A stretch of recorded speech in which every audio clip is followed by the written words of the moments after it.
Kumusta Kalpanalo? Mega love shoutout sa inyong lahat dyan. Si Christopher Strauss de Leon, also known as Buyet, is a Filipino actor, filmmaker, and a politician.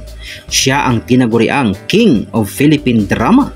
Ang kanyang kasikatan ay bunga ng kanyang pagganap bilang leading man sa napakaraming film and television productions, including period, romantic drama at thriller. Isinilang sa Manila October 31, 1956. Siya ay may 6 na mga anak sa mga babaeng kanyang sinakyan, minahal. Narito atin silang kilalanin.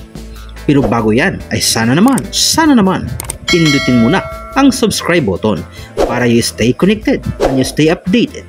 Maraming salamat. Nora Honor. Si Nora Cabaltera Villamayor, tunay na pangalan, ang unang babaeng kanyang natalsikan ng pagmamahal. Nice. Isang kilalang napakahusay na aktres, recording artist at film producer. Siya ay ang tinaguriang Philippine Cinema Superstar at naging National Artist of the Philippines for Film and Broadcast Arts taong 2022.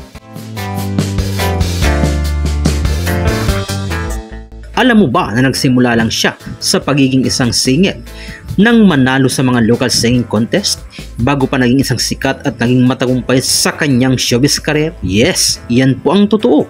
Ang kanyang naging kauna-unang film debut ay ang palabas na All Over the World taong 1967. Hanggang sa bumida nga ito sa mga madadramang mga palabas na kung saan ay talaga namang dito ay naging tanyag siya at nakilala sa buong mundo.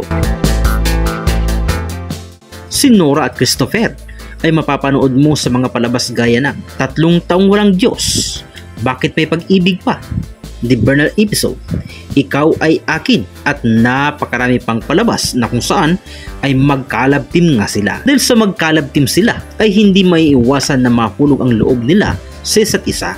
Dahilan kung bakit ay naging magjowa sila at kalaunan ay nahantong sa kasalanan, kasalan.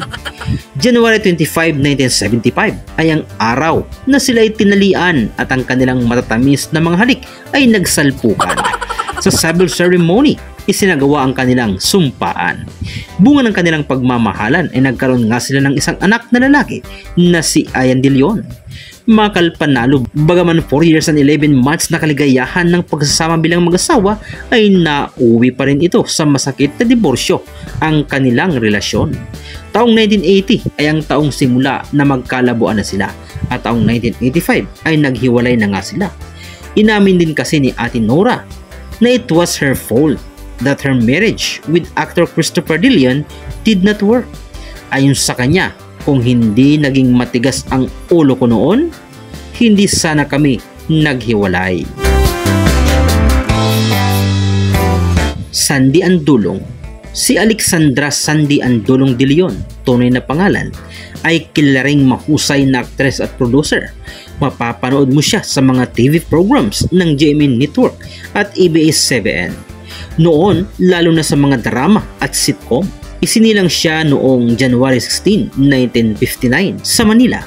Siya ang pangalawang babaeng masasabing naging kapalit noon kay Ate Nora nang sila ay naghiwalay. Bunga ng kanilang pagsasama ay nagkaroon sila ng 5 mga anak. Sila ay sina Mariel, Rafael Sandino, Juan Carlos Miguel, Augusto Gabriel, and Maria Micaela. Sa muli, maraming salamat mga Kalpanalo sa walang sawang panonood sa mga video natin. Hanggang sa muli. Mua!